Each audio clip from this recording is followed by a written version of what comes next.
Life Audio. On today's episode of Timeless Wisdom. Thank you for taking my call. Thank you. I have a 15-year-old son who has just started high school as a freshman.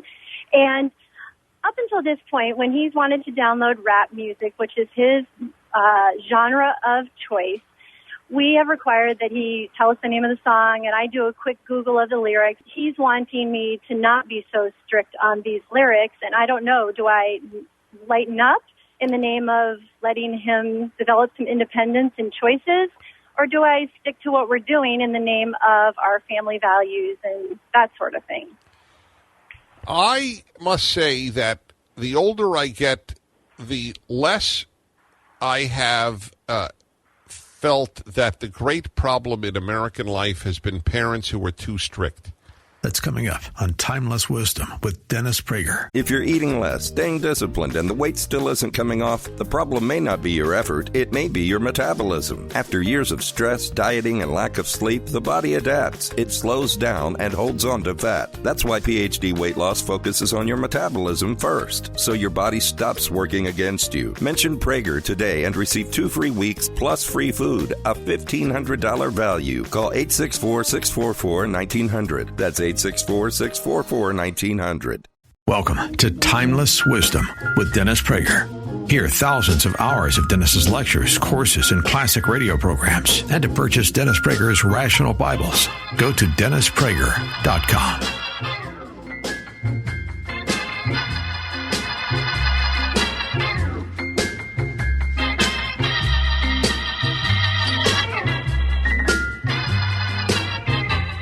Hi, everybody. Welcome to the Dennis Prager Show, and this is the hour in which you set the agenda, whatever's on your mind. 1-8-PRAGER-776.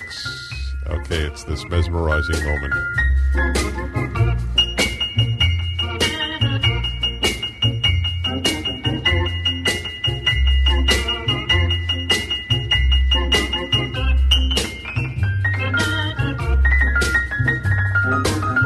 I marvel at the fact that I am blown away every week. You'd think I'd get tired of it. Maybe it's a statement about... Are you similar? You love it also every week? Well, you know, that's the definition. I've told you this, my friends. The definition of classical music is music that survives the generations. And so there's classical music that's jazz. Although, obviously, classical, as we call classical, has had a much longer time. My friends, welcome to the show, 1-8-PRAGER-776. Dennis Prager here, and I will take your calls immediately. Let's go to Jim in La Mirada, California. Hello, Jim of La Mirada. What gives you the gall to pursue your dream for conducting a Philharmonic orchestra? To me, trying to find out the third violin isn't as good enough. This is tremendous. Talk to me about conducting a Philharmonic. Well, actually, your question, which sounded provocative, is in fact valid. It does take some gall for a non-professional to conduct an orchestra. For those of you who don't know, and I don't expect that all of you know by any means, I have conducted quite a few orchestras in Southern California. And after I finish my book, I hope to get back to conducting and bringing some good attention and love of music to a lot of people and to a lot of local orchestras.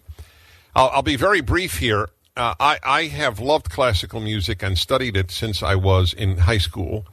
I fell in love like a man or a woman would fall in love at first sight. I fell in love at first hearing. In my sophomore or junior year, I think sophomore year in high school, I heard a Handel concert for $1 at Carnegie Hall. I grew up in New York City, and I went nuts. I then spent my lunch money of the next month on Carnegie Hall concert tickets. Then tell my father that it would be a great thing for him to give me monthly money to buy classical records, because what father wouldn't be overjoyed at his high school kid spending money on classical records rather than drugs? That was my line. To his credit, he was quite generous. Gave me some sum of money, bought another stack of records, which he would also then listen to. But I chose what I wanted, and I went out of my mind. I couldn't believe it, this joy. And I have it to this day. It is my drug of choice, classical music. I love, as you hear, my reactions to the bumper music, a lot of music. Anyway, to make a long story short, I was an abnormal child. I'm absolutely abnormal. I did no schoolwork, but I did go to the New York Philharmonic Library almost every week. I would take out scores, and I learned how to read scores. So I would conduct them in my house at my stereo system in my room. And believe it or not, I learned how to read scores. Then a woman called the show many years ago, dear woman, and she asked me, I think it was on exactly this type of hour, ask whatever you want. Are there any dreams or fantasies that I've had that I haven't realized in my life? And I said, the truth is really only one, and that is to conduct an orchestra. So she said, how coincidental. I am the, president or whatever the term would be used. She was a professional clarinetist, I believe. And she was with the West Los Angeles Symphony. She said, can you conduct? I said, I think so. So they sent over their professional conductor to test me in my home. And I passed his test. And I conducted a Mozart overture. That was the first thing I ever conducted. I was so nervous, my sweat dripped onto the score. I'll never forget it. Because I knew I was with people who were, professional, and I'm not. But apparently it went well, and then I started doing it with other orchestras, and I now do something that I'm aching to do with a number of orchestras around the country, and that is I believe, I am not in the league of professional conductors, and I don't delude myself. But I can do something that I think a lot of professional conductors may not be able to do, and that is dissect a piece with the orchestra to have people come and fall in love with it. Okay, let's go to Kelly in Sarasota, Florida. Kelly, Dennis Prager, hi. Hi, Dennis. Thank you for taking my call. Thank you. I have a 15-year-old son who has just started high school as a freshman. And up until this point, when he's wanted to download rap music, which is his genre of choice, we have required that he tell us the name of the song, and I do a quick Google of the lyrics to make sure that, they're at least, they're not horrible, as degrading to women and some of the other negative references that rap music have. And I've allowed him to download some of them. However, my question for you is, now that he's in high school and he's wanting me to not be so strict on these lyrics, and I don't know, do I lighten up in the name of letting him develop some independence and choices, or do I stick to what we're doing in the name of our family values and that sort of thing? I must say that the older I get, the less I have felt that the great problem in American life has been parents who were too strict. So I must say, if you asked me on a different day, I might give you a different answer. But let us say, what is the worst that could happen? So he will then go to a friend's house, and then he'll see these awful lyrics. So fine, he'll know that in your home, my mother did not allow me to have, we didn't have such things, obviously, when I was a kid. There was no internet, there was no rap. Nevertheless. The nevertheless is there was something she didn't allow. I grew up in quite a strict home. Comic books. And there's nothing wrong with comic books. She just thought that, I should be reading good things that elevate me and not Batman comics. Okay, be that as it may. So you know what happened? During summer camp, I spent the entire 2 months reading a year's worth of comic books. But I did know that the Prager home had an elevated understanding of literature. And so while it was annoying, I am a better person for the fact that I grew up in a home that said this home has good literature and not comic books. And so in other words, I wouldn't prevent my son, your son, as parent, from going to other homes, even if I knew that those kids downloaded awful lyrics. But let him know that in your home, there is a certain elevation of the spirit, of the soul, and the intellect that we would like to maintain.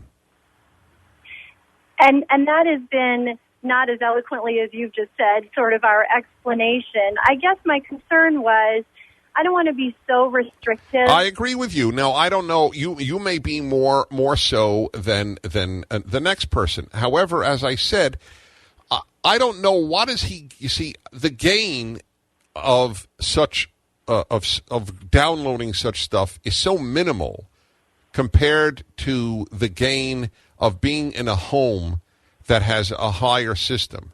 So he'll think you're too strict. Okay, fine. When he's 25, it's going to be hard for me to believe I can't talk to my mother. She didn't let me download obscenities.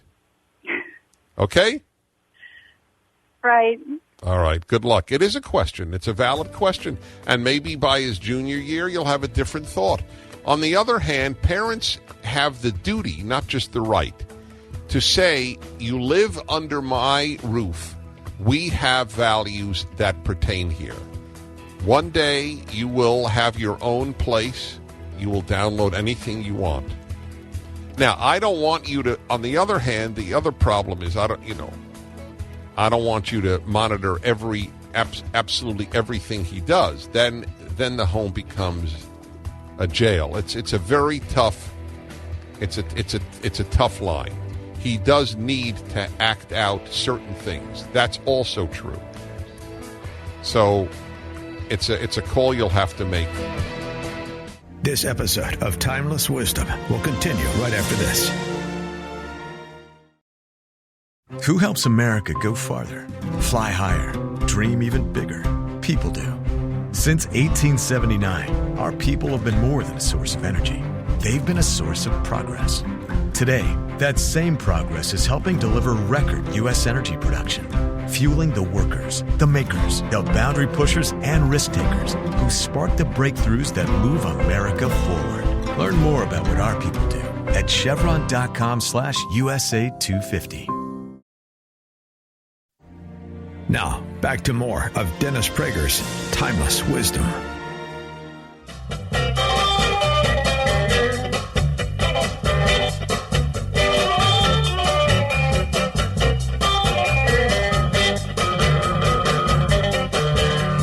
By the way, what music is this? I really like it. What is this?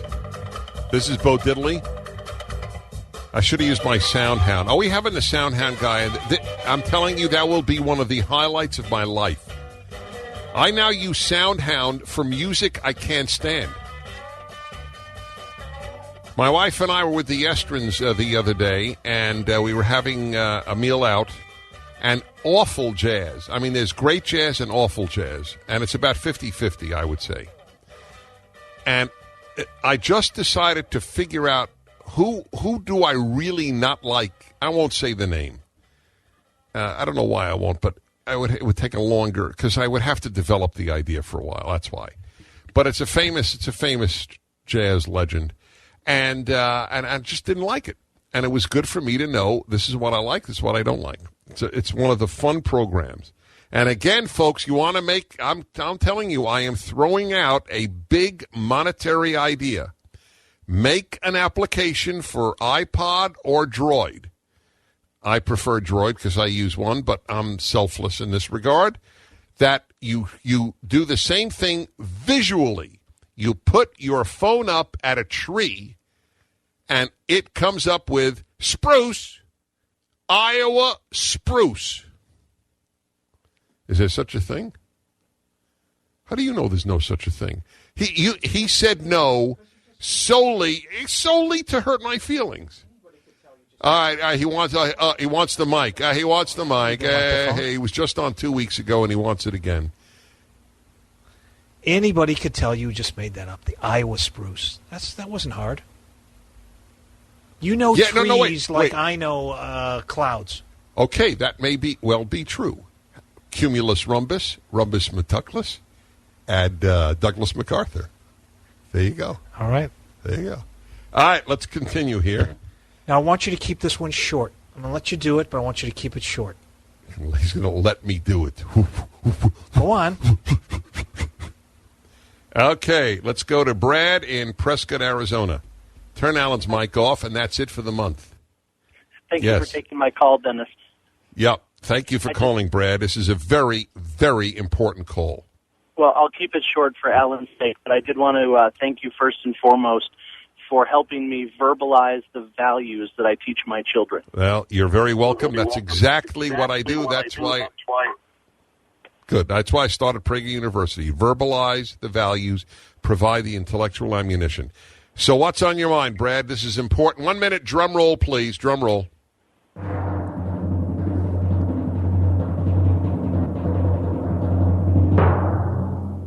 Go ahead. Thank you. I've been addicted to quality pens for a long time. I bought my first Mont Blanc when I was about 24, and I've got a little collection of them now, and I'm thinking about branching out into fountain pens. I currently use rollerball and ballpoint. Ooh. And I wanted your opinion. Ballpoint, I can tolerate roller, but ballpoint, that is low class. Low class. I don't mean to offend you. No, I'm not offended. I'm the one who offended you. I mean, let's get the offending correct here. You didn't offend me, and I offended you. To be perfectly honest. All right, what would you like to know about fountain pens? You are speaking to a fountain pen connoisseur, a man to whom a nib is a form of beauty. What would you like to know? Well, I'm thinking about a medium nib. Yeah, medium is the way to go until you I still to this day prefer medium, but a smooth writing fine is like finding the right person to marry. Okay. Is it true that as I write with the pen more over time, it gets smoother? Yes, and it adapts to your handwriting. Hence, you should never loan your fountain pen to another person after you've broken it in. What you do is you carry a cheap, lousy, nothing 19-cent Bic, and whenever someone wants to borrow a pen, that's the one you give. Okay. Next question. Yes. Keep it moving. Keep it moving. Do you use a cartridge or do you draw from a well? 50-50. You get more variety of ink colors actually now it's now even. There is a company, I forgot their name, Private Reserve, and you know where the ink comes from? Slovenia. It's the best. It's one of the great hobbies. Fountain pen. All right, let me know what you get, Brad. All righty, let's go to where? What is that? Anon City? I know. What is this, dump on Dennis Day? He's explaining to me what anonymous means. No, I had to look because I'm nearsighted, and I had I never saw Anon City, Texas.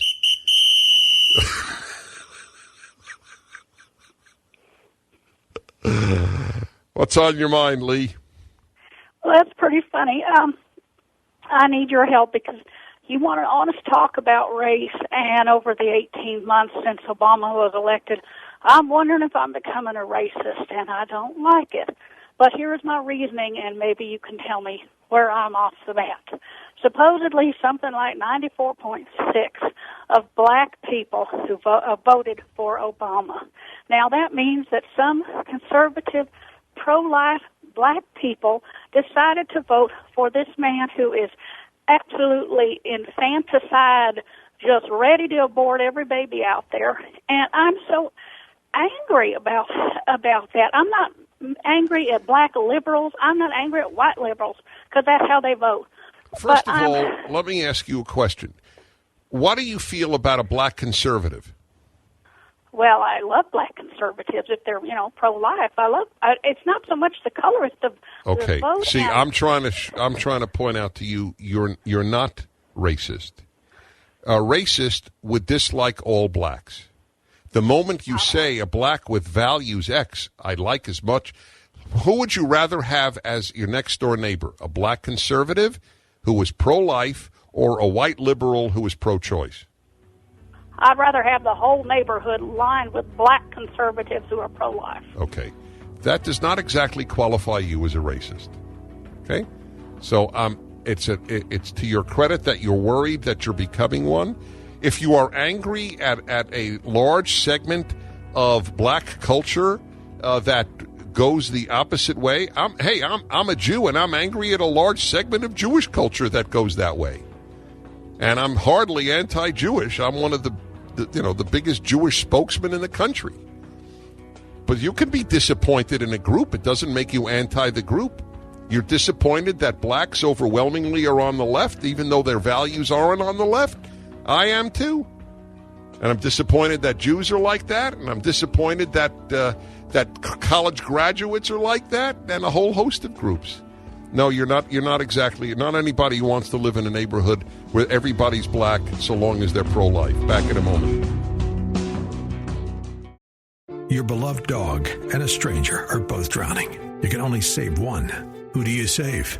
Every time Dennis Prager asks that question, his audience splits three ways. 1/3 chooses the dog, 1/3 chooses the stranger, and 1/3 aren't sure. Why? Because we live in an age where increasingly feelings define right and wrong. But if morality is based on emotion, then murder, rape, and theft are just opinions. And if people feel justified, why is rioting or destruction wrong at all? In his new book, If There Is No God, Dennis Prager explains why civilizations cannot survive without objective morality and why Judeo-Christian values shape the moral foundations of the free world. If you claim that certain things are good, certain things are evil, independent of how you feel about it, you are, in effect, affirming God. If There Is No God by Dennis Prager. Available now at PragerStore.com. That's PragerStore.com.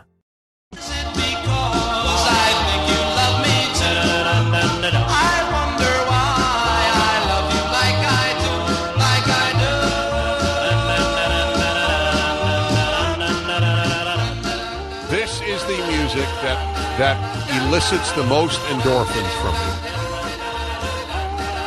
Talking about that, what is the show again? Jersey Boys. I don't know if I had a theatrical experience wherein all I did was smile for the 2 to 3 hours, like at Jersey Boys.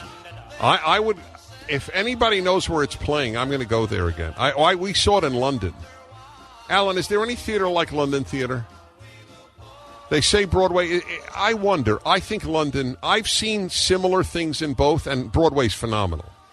But I think London, I have to say, I think it's the best in the world. Except for Kabuki.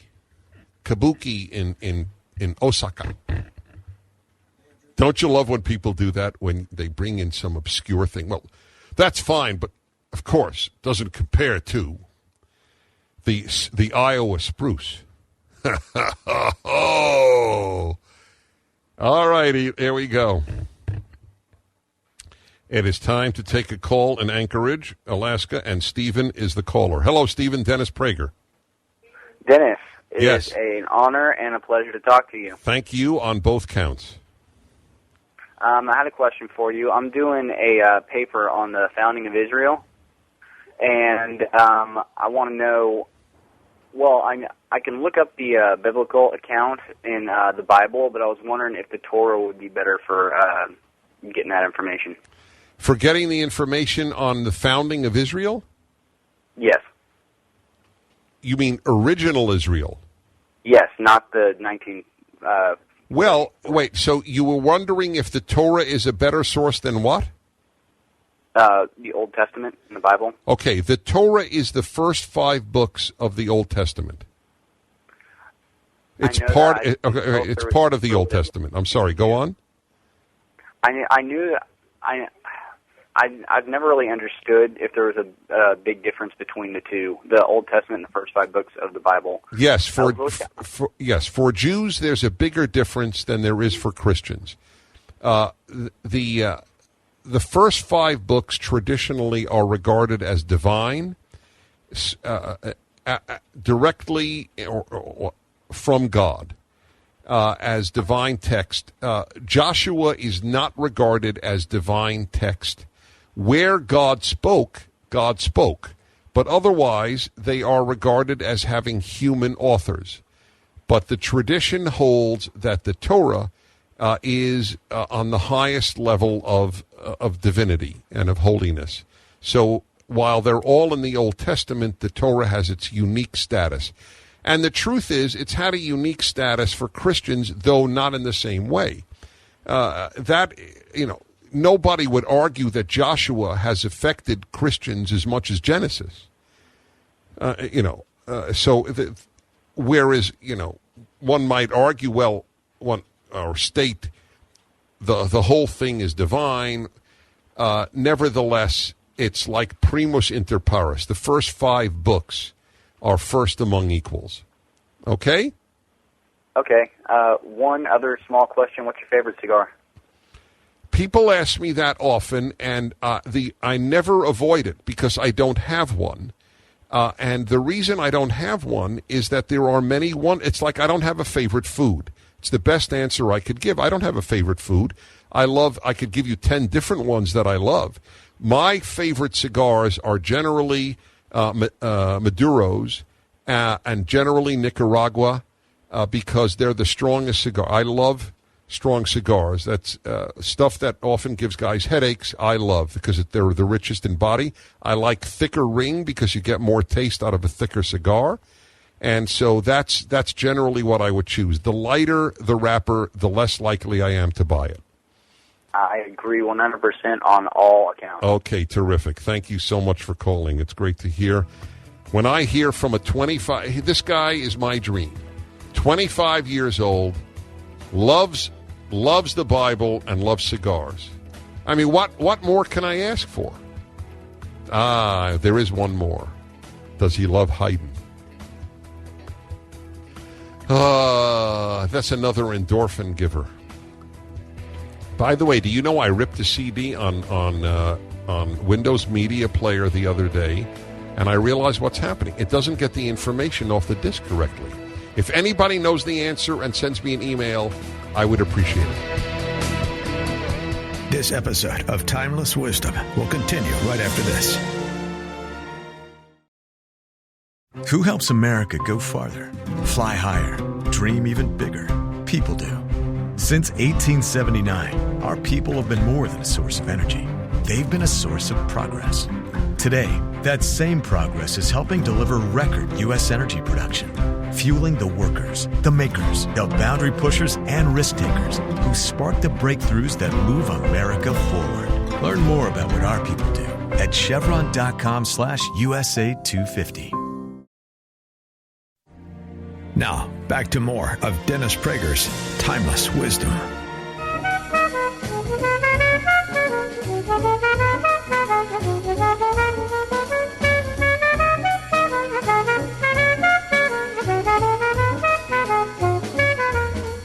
Sean came in, and it's very rare that Sean comes in. He sits on his throne with his pompous, very pompous demeanor. But he came in and said, why was it honoring your father's mother for your father to put the phone on the table and go, yeah, Ma? And my answer is, because this is exactly how I felt when I was 10 and I saw it. Look at that. My father calls his mother every night. And even though he does it even though he knows he's going to be yelled at by her. She didn't know he put the phone on the table for a minute or so. He just did it to keep his sanity. And then when it would subside, he would continue talking. He talked. He didn't just say, yeah, Ma. But while she was yelling, he'd go, yeah, Ma. What's he supposed to say? More, please? Let's go to, I think this is the man I know. Is this my dear friend, Father Gregory? It certainly is, Dennis. How are you? All right. What's on your mind, my dear friend? Dennis, why can't everybody have your clarity, your good sense, Well, I'll tell you, I'm going to answer you. I'm not going to just say thank you. I will answer you because it's a very painful fact. The good side, there is a good side. That is, it keeps me employed. Because if everybody were as clear thinking, I'd have to have another job. There would be no need for me. But the deeper answer is, it's very painful. It is. For those who have clarity, you don't. It's hard to imagine what is so difficult. But I have made peace with that fact, and that's my mission. And you're very gracious to ask the question. Oro Valley, Arizona. Eric, Dennis Prager, hi. Hey, Dennis. You know why I started listening to your show? No. Because Mom said so. But I digress. No, I love that. How old are you? I'm in my 50s. I love it. His mother told him in his 50s he had to listen to the show. And she told me about 5 years ago. I think that's great. Anyway, I digress. It's about nicknames. Have you noticed, like I have, that boys, men, all ages, we love to create them and apply them and vocalize them publicly for each other, but women never do? Yeah, and have you also noticed that they're never complimentary? Well, yeah, they're not profane like either. Twithead. Yeah, for example, when I was a kid, my mother was from a Scandinavian home, and so we'd come in from playing ball in grade school, and she'd see us stomping through the house with Dusty, and she'd say, oh, Ishta. So I became Ish for many years. Exactly. In high school, I was 6'5" and 170 pounds, so I was Stick. That's Can you right. imagine women calling each other that? No, it would lead to homicide. That's exactly right. Look, you know my theory. Men show they love each other by insulting each other. You know, you are one jackass means I love you. You know who really got affected by listening to that? Congressman Dreyer. Because, whom I have on periodically, and just turned out we became good friends. He happens to also be my own congressman. And he will generally get on the air when I interview him and start insulting me and immediately explain, look, I heard you say this is how we show we love a guy. And that's true. For a guy to say to another guy, you are the ugliest person perhaps who ever lived. And the other guy loves it. Now, could you imagine a woman saying that to her best friend? You may be the ugliest woman who has ever lived. It's inconceivable. And the same with the nicknames and so on. That's exactly right. Oh, my God, here it is. You are on top of things. Here is a note from the congressman to me. Dennis, you are a big, ugly creep. Wait, it's on his congressional stationery. That's perfect. I got to frame that. That's just precious. All right, Eric, say hi to your mom. Let's go to Atlanta, Georgia, and Michael. Hello, Michael. Dennis Prager. Did your mother tell you to listen to me, too? Excuse me, Dennis? Did your mother tell you to listen to me, too? No, she didn't. I actually discovered you on my own. Did you tell your mother to listen to me? I wish I could. She's deceased, been gone for 10 years. All right then, Michael. Thank you. Go ahead. Well, I was just wondering, you often talked about automobiles as opposed to the collectivist sort of transportation that people on the left like to promote. Yeah. You talked about automobiles being the greatest personal device for transportation. And not only that, it's a liberty machine. Right, and it allows us to go where we want to go and do what we want to do. When we want to do it. Exactly, but I was wondering just a couple things. Do you think that people's choice in an automobile says anything about that? You know what? That is a great question. I can't believe I never covered that on the show. I thought I did every topic under the sun, and I didn't. Of course, everybody thinks that. Everybody thinks that's one of the reasons that we make such efforts in the choice that we make. Color, style, look. Why do looks matter? After all, theoretically, the only thing that should matter is how it drives. But we want to make a statement, and it does. It's like the clothing we wear, even more so. Look, to be honest, if I see a 50-year-old guy in I don't know, I don't want to say the name of a car, but what is the famous the Porsche? If I see a 50-year-old guy in a Porsche, I often there are some wonderful 50-year-old men in a two-door Porsche. I have to say that. However, I admit that I generalize that the guy is probably going through a midlife crisis or never got married or what have you. This episode of Timeless Wisdom will continue right after this. Who helps America go farther, fly higher, dream even bigger? People do. Since 1879, our people have been more than a source of energy. They've been a source of progress. Today, that same progress is helping deliver record U.S. energy production, fueling the workers, the makers, the boundary pushers, and risk takers who spark the breakthroughs that move America forward. Learn more about what our people do at Chevron.com/USA 250. Now, back to more of Dennis Prager's Timeless Wisdom.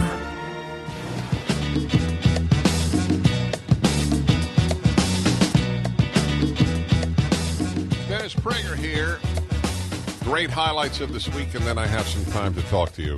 I will read to you something from one of the greatest historians.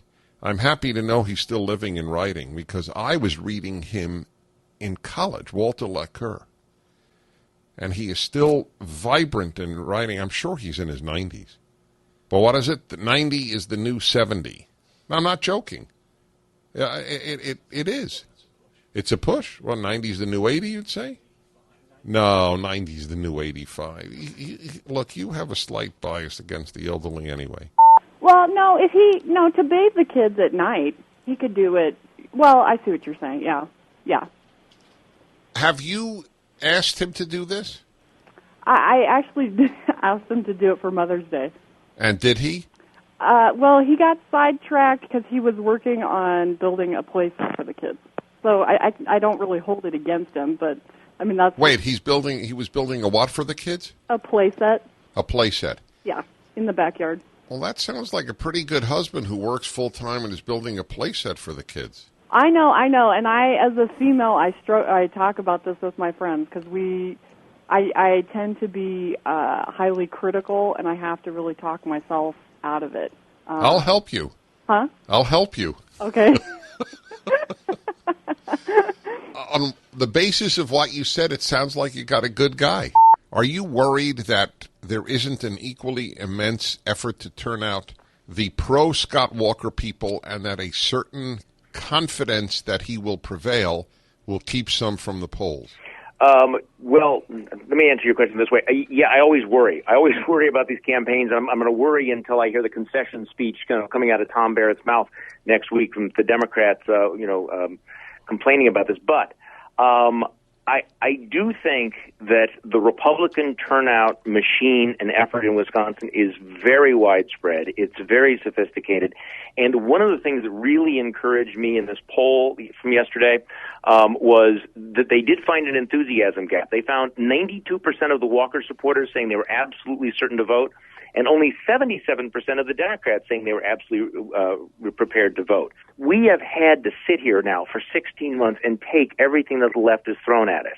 I mean, we've had to watch the teacher strikes and the fake doctors' notes. We've had to watch the fleeing senators. We've had to listen to the death threats and the yelling and the disruption. And I think that the conservative voters just cannot wait to be able to have their say and answer this, and that's going to be next Tuesday. You talk about the same things, but you talk about them on a different level. Tomorrow on Timeless Wisdom with Dennis Prager. Why do people do bad?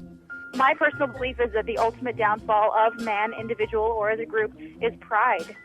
And I think it goes back to what you were talking about before with the people that were in charge of the gangs, how they were so full of themselves, they had the best self-esteem. I think it goes back to pride. Caesar, look at what he did, and most prideful man I think we ever had on this planet. Well, there's competition for that title, Megan. Well. But so by pride meaning what? Filled with oneself? Yes, I think a total egotism, but then I think pride can be this big swirling depth, as somebody that has road rage, maybe, pride, how dare that person cut me off or not signal or something. I think that's why people rape and murder and everything. It all comes back to pride. Join us tomorrow to hear more on Timeless Wisdom with Dennis Prager. Visit DennisPrager.com for thousands of hours of Dennis's lectures, courses, and classic radio programs, and to purchase Dennis Prager's Rational Bibles. We want to take just a second to thank the team at Life Audio for their partnership with us on the podcast. Go to lifeaudio.com to find dozens of other faith-centered podcasts in their network, including shows about prayer, Bible study, parenting, and more. If you're eating less, staying disciplined, and the weight still isn't coming off, the problem may not be your effort, it may be your metabolism. After years of stress, dieting, and lack of sleep, the body adapts. It slows down and holds on to fat. That's why PhD Weight Loss focuses on your metabolism first, so your body stops working against you. Mention Prager today and receive 2 free weeks plus free food, a $1,500 value. Call 864-644-1900. That's 864-644-1900.